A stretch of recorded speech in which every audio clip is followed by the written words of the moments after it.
돈이 불어나는 정리정돈 방법. 젊은 나이에 인터넷 쇼핑몰 사업을 시작한 청년이 있다. 열심히 노력하는데도 연매출이 부진해 속상하다면서도 10억 원이 그의 목표라는 야심찬 포부를 밝혔다. 늘 깔끔한 옷차림으로 내 강의를 자주 찾는 그는 매사 열정적으로 질문을 하고 언변도 뛰어났다. 하루는 그와 만나기로 약속한 시간에 맞춰 그의 사무실에 갔다. 그런데 사무실 풍경을 보고 아연실색하지 않을 수 없었다. 수십 개의 상자가 아무렇게나 수북히 쌓여있고 책상 4-4개와 삐뚤빼뚤 놓여 있었다. 책상 하나에는 여러 묶음의 서류와 볼펜 여러 자루가 뒤엉켜 있었고 담배 꽁초가 쌓인 재떨이도 있었다. 그 옆으로는 어정쩡하게 펼쳐진 반지갑과 삐죽 튀어나온 지폐가 보였다. 나머지 책상들은 주인 없는 듯 텅 비어 있었다. 구석에 간이 침대 미와 주변의 상자 더미에는 옷가지가 대충 걸쳐져 있었다. 그는 내가 사무실에 들어서자 간이 침대에서 부수수한 모습으로 몸을 일으키며 인사했는데 미팅을 앞둔 시간까지 잠자고 있었다는 것을 이해하기 어려웠다. 놀란 내 얼굴을 보고 당황했는지 그는 바닥에 밟히는 상자 몇 개를 주워 구석으로 던지면서 온라인 사업이라 사무실을 방문하는 사람이 없어서 편하게 해둔 것이라고 말했다. 빈 책상을 보며 누구 자리냐고 물었더니 그만둔 직원 자리인데 치우지 않았다는 답변이 돌아왔다. 그에게 사무실 정리팁 몇 가지를 전달했다. 간이 침대를 치울 것, 식기, 수저, 전기밥솥, 치약, 칫솔 등 생필품들은 안 보이는 공간에 깔끔하게 정돈할 것, 최소한의 옷까지만 옷걸이에 단정히 걸어둘 것, 제품 상자를 아무렇게나 쌓아두지 말고 정리해서 파티션으로 막아둘 것, 빛이 잘 들어오도록 창문에 불투명한 시트지를 떼어내고 수시로 환기할 것, 직원을 뽑을 예정이라면 책상과 의자 1-2세트만 두고 나머지 책상은 치울 것, 볼 때마다 기분이 좋아질 만한 그림이나 사진을 붙여둘 것 등이었다. 그리고 진지한 표정으로 그에게 말했다.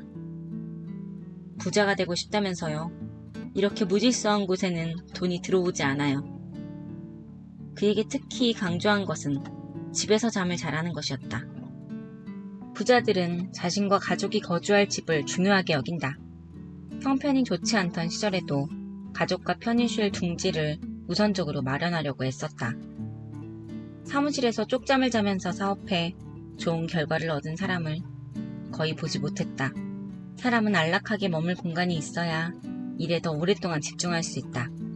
어렵게 돈을 마련하여 마포나 용산, 강남 등 비싼 지역에 집을 빌려서 사는 사람들이 있다. 나는 그들에게 차라리 외곽 지역에 집을 사라고 권유한다. 사업 초기에 집을 마련하느라 많은 빚을 지는 것은 바람직하지 않다. 안정성이 중요하지 집이 어디에 있는지는 중요하지 않다. 집과 사무실이 좀 멀더라도 편안한 거주지를 만들어야 한다. 수개월 후 그를 다시 만났다. 사무실을 잘 정리했는지 집은 구했는지 물어보니 그가 상기된 표정으로 말했다. 내가 얘기한 대로 정리한 뒤부터 일할 의욕이 샘솟고 의지가 생겼다는 것이다. 그러자 매출도 늘어서 목표한 대로 10억 원을 달성할 것 같고 내년에는 30억 원이 목표라고 했다. 기대에 찬 그의 얼굴을 보면서 내 기분도 덩달아 좋아졌다. 정리정돈으로 물건도 아끼고 일할 의욕도 높아지니 자연스럽게 돈이 들어온다는 것을 알 수 있었다. 부자들은 자기가 소유하고 있는 물건과 공간을 어떻게 관리할까? 그들에게 가장 중요한 물건은 돈이다. 그러므로 돈을 넣어두는 지갑에 관심을 둔다. 선호하는 유형은 장지갑이다. 지갑에 늘 일정 액수의 현금을 넣어두는데 지폐를 모두 앞면이 보이도록 가지런히 정렬해서 넣어둔다. 반지갑은 지폐가 꺾이므로 선호하지 않고 바지 뒷주머니에 지갑을 넣지 않는다. 지갑을 넣는 위치는 항상 재킷 안주머니다. 언제나 저렴하고 쓸만한 제품을 찾으려 노력하고 한번 구입한 지갑을 오래 사용하지만 지갑만큼은 낡으면 새 제품으로 바꾼다. 생명이 다한 지갑에 돈을 보관하고 싶어 하지 않는다. 늘 몸에 걸치고 다니는 옷도 함부로 취급하지 않는다. 겉옷을 벗어야 할 때는 옷걸이에 단정히 걸어두고 걸쳐둘 만한 곳이 없다면 안감이 보이도록 돌돌 말아서 한편에 올려놓는다. 비싼 옷이기 때문이 아니라 옷에도 에너지가 있다고 여겨 함부로 다루지 않는 것이다. 부자들의 공간에는 불필요한 물품, 공간만 차지하는 죽은 물품이 없다. 현관, 복도, 거실, 방, 드레스룸 모두 마찬가지다. 화려한 인테리어보다 절제와 여백의 미가 돋보인다. 이러한 특징이 잘 드러나는 공간은 주방이다.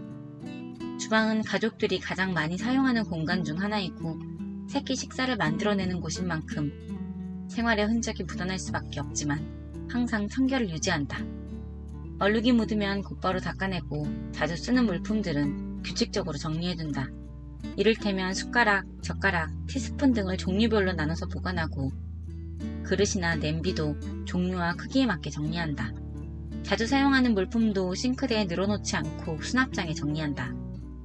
부자들은 정리정돈과 청결 상태를 유지하고자 하는 의지가 강하다. 물질과 공간의 효율성을 극대화할 수 있는 환경을 유지하는데 무엇보다 중요한 것은 습관이다.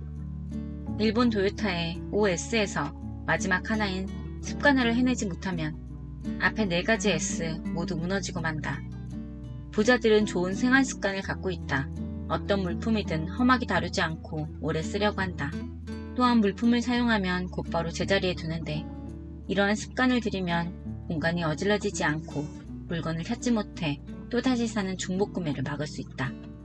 부자가 되고 싶은 사람들은 돈을 많이 버는 방법에 관심이 많다. 하지만 진짜 부자들은 버는 법 외에 지키는 법에도 탁월하다. 정리정돈은 내 손 안에 들어온 물질의 효율성을 최대치로 끌어올리는 방법이다.